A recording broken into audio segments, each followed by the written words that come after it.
దంపతులు, మా కుటుంబం చాలా కష్టకాలంలో,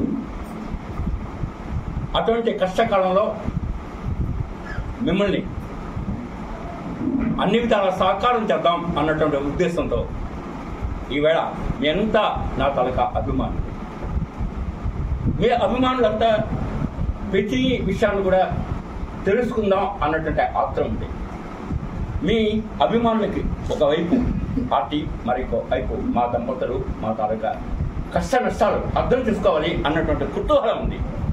అందుకే అందరూ ఒక్కసారి అయితే మనం మాట్లాడలేమని ఈవేళ శ్రీకాకుళం మండలం, అదేవిధంగా రేపు గార, అదేవిధంగా పట్టణం, ఇట్లా అందరితో కూడా ఇంటరాక్ట్ అవుదాం, ఏం జరిగింది అన్నటువంటి విషయం మీద క్లారిటీ ఇద్దాం అన్నటువంటి ఉద్దేశంతోనే ఈవేళ ఈ సమావేశాన్ని ఏర్పాటు చేయడం జరిగింది. మీరు కూడా ఎంతో అభిమానంతో అతి షార్ట్ టైం పెర్మిషన్ కోసం పెడితే ఇప్పుడే పెర్మిషన్ వచ్చింది. అటువంటి సందర్భంలో మీరు కొన్ని గంటల ముందు చెప్తే ఆత్రంగా ఈవేళ ఈ సమావేశంలో పాల్గొన్నందుకు మీ అందరికీ మా తాలూకా కష్టకాలంలో మేము ఉన్న సందర్భంలో మీ యొక్క అభిప్రాయాలకి అన్ని విధాలా గౌరవిద్దాం అన్నటువంటి ఆలోచనతోనే ఈవేళ ఈ సమావేశాన్ని ఏర్పాటు చేయడం జరిగిందని చెప్పి నేను ఈ సందర్భంగా చేస్తున్నాను. అధినేత చంద్రబాబు నాయుడు గారు మాకు హైదరాబాద్ రమ్మన్నారు.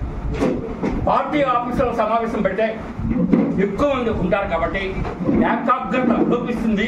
అటువంటి ఏకాగ్రత లోపించకుండా మనం ఒక ఫ్యామిలీలా మాట్లాడుకుందాం అన్నటువంటి ఉద్దేశంతో ఆయన ఆ నిర్ణయం తీసుకోవడం మాకు ఎంతో ఆనందం అనిపించింది. ఎందుకంటే అక్కడ అమరావతిలో ఈవేళ చాలా బిజీగా ఉంది కార్యక్రమాలు. అటువంటి పరిస్థితుల్లో ఆయన తన గ్రామ గృహానికి పిలుస్తూ ఫ్యామిలీ మెంబర్స్గా మాట్లాడడం, ముఖ్యంగా గంట పైజీలుగా టైం ఇచ్చారు. అన్ని విషయాలు కూడా ఆయన కూలంకషంగా మాట్లాడారు. మన మిత్రులు కూడా పెద్దవాళ్ళు, వీడి నాయకులు అందరు కలిసి సుమారు ఒక 50 మంది నాతో మీ కుటుంబం వెళ్తుంది, అటువంటి పరిస్థితుల్లో మేము కొద్దిగా సహకారం చేసేవాళ్ళం అవుతాం అన్నటువంటి ఉద్దేశంతో నేను వద్దన్నాను.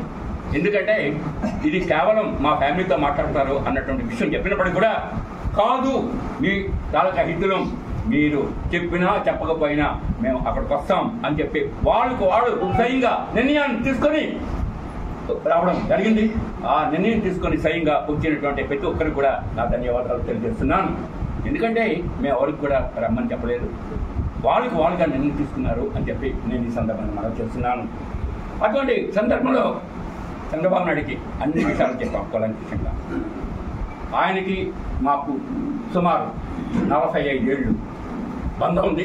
ఆ బంధాన్ని దృష్టిలో పెట్టుకొని ఆయన కూడా నేను చెప్పిన ప్రతి విషయాన్ని కూడా గమనంలో తీసుకున్నారు. అందుకు నా తాలూకా సంతోషాన్ని వ్యక్తం చేస్తున్నానని చెప్పి నేను ఈ సందర్భంగా మనం చేస్తున్నాను.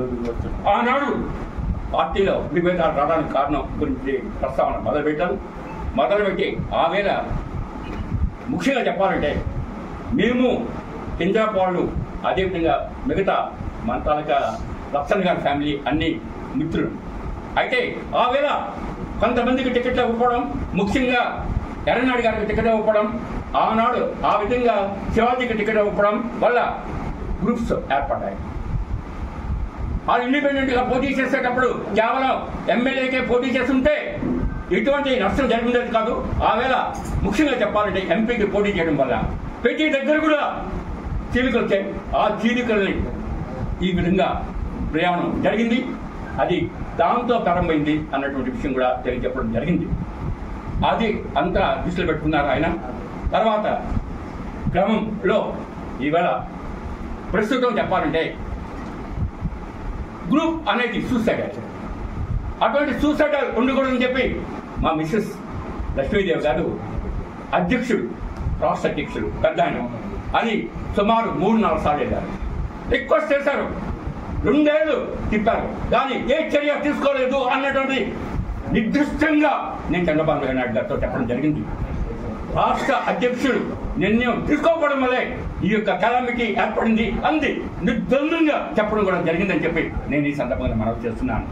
అదే ఆయన ఈవేళ టిక్కెట్ ప్రకటన జరిగిన తర్వాత ప్రతి ఒక్కరు కూడా ఫోన్లో మాట్లాడుతున్న సందర్భం, ఈవేళ ప్రతి ఒక్కరు కార్యకర్తకి పార్టీకి చేయాలి అన్నటువంటి ఉద్దేశంతో ఫోన్ చేస్తే అధ్యక్షుడు ఆ 2 సంవత్సరాలు ఏం చేశారు, ఎందుకు ప్రస్తావన చేశారు అన్నటువంటి కూడా నేను ప్రశ్నించడం జరిగిందని చెప్పి నేను ఈ సందర్భాన్ని మనం చేస్తున్నాను. అటువంటి సందర్భంలో ఆయన కూడా అన్ని వినడం జరిగింది. అయితే ఆయన ఒకటే మాట అన్నారు, నీ గురించి తెలుసు, నీ భావన తెలుసు అన్నది కూడా చెప్పడం జరిగింది. అది చాలా సదృఢంతో మా అబ్బాయిలు నేను అందరూ కలిపి ఆయనతో మాట్లాడాం. అయితే పత్రికల్లో కొన్ని దగ్గరలో వచ్చాయి, కొంతమంది బాగానే రాశారు, కొన్ని పత్రికలు అన్నమాట వాళ్ళ అభిప్రాయాల మేరకు రాస్తారు. నేను ఈ సందర్భంగా కూడా చెప్తున్నాను, ప్రెస్ అనేది ముఖ్యంగా చెప్పాలంటే 4వ స్తంభం. అటువంటి పరిస్థితుల్లో ఈవేళ ప్రెస్ మీటింగ్ పెట్టడానికి కారణం ఏంటంటే reality should be told to the press అన్నటువంటి ఉద్దేశంతో మీ అందరికీ పిలవడం జరిగిందని చెప్పి నేను ఈ సందర్భాన్ని మనం చేస్తున్నాను. అందుకోసం కొన్ని పత్రికల్లో ఏదేదో రాస్తారు. అయితే అటువంటి నీలి వార్తలు అనేది ఇట్లా టైం నుంచి ఉన్నాయి, ఈవేళ కొత్త కాదు, ఆవేళ గూగుల్స్ నుంచి ఉన్నాయి. అది ఆ నీలి వార్తలు, ఆ నీలి వార్తకి ఒకసే విధానం నాకు లేదు. అయితే బాధ్యతాయుతంగా ప్రజాస్వామ్యంలో వార్తలు అనేవి నిర్దిష్టంగా రాయాలి, లేదంటే మమ్మల్ని అడిగితే సమాధానం చెప్పడానికి సిద్ధంగా ఉన్నాం అని చెప్పి నేను ఈ సందర్భంగా మనం చేస్తున్నాను. అదే సందర్భంలో చంద్రబాబు నాయుడు గారు చెప్పారు, ఇన్నాళ్ళు మీరున్నారు పార్టీ ఇంట్రెస్ట్లో మరొక 2-3 రోజులు ఆయన వెయిట్ చేయమని చెప్పారు. ఆ వెయిట్ చేయమన్నప్పుడు తప్పేం కాదు. నేను ఒకటే చెప్తున్నాను సార్, ఒక ముఖ్యమంత్రిగా ఒక పక్క పార్టీ చూసుకోవాలి. 3వ విడత టికెట్ల అనౌన్స్మెంట్ అయిన తర్వాత నిజంగా మేమే నమ్మలేనట్టుగా నియోజకవర్గంలో ప్రతి ఒక్కరూ ఏంటి ఇలా జరిగింది అంటూ మా ఇంటికి వచ్చి మమ్మల్ని ఓదారుస్తూ వాళ్ళు బాధపడుతున్న తీరుని చూసి నిజంగా నాకు నోట్లోంచి మాటలే రాలేదు. వాళ్ళందరికీ కూడా పేరు పేరున నా పాదాభివందనాలు చేయటం తప్ప చేసేదేమీ లేదని తెలియజేస్తున్నాను. అది అయిన తర్వాత చంద్రబాబు నాయుడు గారు నాకు నా భర్తకు నా కొడుకు ముగ్గురికి విజయవాడ రమ్మని హైదరాబాద్ రమ్మని చెప్పడం జరిగింది. చెప్పిన తర్వాత మేము బయలుదేరుతుంటే మీకు అండదండగా మేము ఉంటామంటూ కొంతమంది నాయకులు ప్రజలు అందరూ కూడా బయలుదేరి హైదరాబాద్ వరకు కారులో రావడం జరిగింది. నిజంగా వాళ్ళందరినీ ఏమనుకోవాలో కూడా నాకు అర్థం అవ్వని పరిస్థితి ఏర్పడింది. చంద్రబాబు నాయుడు గారు ఆ రోజు మాకు 5:15 గంటలకు రమ్మని చెప్పారు.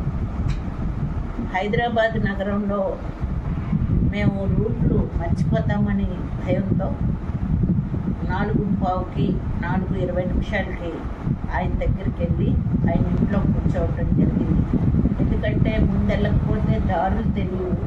ఈ తెలియని దారుల్లో మనం ఎక్కడైనా స్టక్ అయిపోతే ఆయన పిలిచే టైంకి ఉండమని ముందుగా మేము వెళ్ళడం జరిగింది తప్ప మమ్మల్ని కూర్చోబెట్టి ఏదో ఆయన అవమానించలేదని మాత్రం తెలియజేస్తున్నాను. 5:15 గంటలకు ఆయన ఏ టైం చెప్పారో దానికి 1 నిమిషం కూడా తేడా లేకుండా మమ్మల్ని లోపలికి పిలిచారు. పిలిచిన తర్వాత మా ముగ్గురు విడివిడిగా మాట్లాడి, విడివిడిగా అంటే ఒకే దగ్గర ఉన్నా ఎవరి మనసులో భావన వాళ్ళకి చెప్పిన తర్వాత ఆయన నిశ్శబ్దంగా విని ఆయన తప్పు జరిగిందేమో అన్న ఆలోచనతో పడి ఆయన వెంటనే నాకు ఒక 4 రోజులు టైం ఇవ్వండి, నేను అన్నీ సెట్ చేస్తాను అని చెప్పి మమ్మల్ని పంపించేశారు. అందువలన మేము ఈరోజు ఆయన మీద నమ్మకంతో రావడం జరిగిందని తెలియజేస్తున్నాం. అంతే తప్ప ఏదో ఇష్టం వచ్చినట్టుగా ప్రెస్సుల్లో రాసేసి అదే నిజమని ప్రజల్ని నమ్మించడానికి ప్రయత్నించడం మాత్రం మాకు చాలా బాధగా ఉందని తెలియజేస్తున్నాను. ప్రతిసారి కూడా ఏదో ఒకటి రాసేయడం, కాదు సార్ ఇలా జరిగిందంటే అలాగా అనేసి మళ్ళీ అనడం, దానివల్ల ప్రయోజనం మాకైతే లేకుండా పోతుంది. కాబట్టి కొంచెం మీరు రాసేటప్పుడు ఎదుటివాడిని ఎలాగడుగుతారో అలాగే మమ్మల్ని కూడా అడిగి రాయాలని కోరుకుంటున్నాను. అంతే అంతేకాకుండా ఈరోజు ఆయన ఇచ్చిన మేరకు మా కార్యకర్తలందరూ మళ్ళీ ఏం జరిగిందో ఏంటో అని తెలుసుకోవడానికి ఇక్కడికి వచ్చారు. వాళ్ళందరికీ కూడా తెలియజేస్తున్నాం. చంద్రబాబు నాయుడు గారు అంతటి వ్యక్తి 4 రోజులు టైం అడిగిన తర్వాత మన డెసిషన్ అనేది ఆయన డెసిషన్ చెప్పాకే చెప్పాలన్నది మా ఉద్దేశమని మీ అందరికీ తెలియజేసుకుంటున్నాను. పార్టీ కమిట్మెంట్తో ఈ 5 సంవత్సరాలు ఎవరు కోర్టులకు పంపించినా, ఎవరికి జైలుకి పంపించినా, ఎవరికి బాధలు పెట్టినా నిశ్శబ్దంగా భరించారే తప్ప పార్టీ నుంచి ఎవరు కూడా వెళ్ళిపోలేదు. పార్టీని అంటిపెట్టుకునే ఉన్నారు.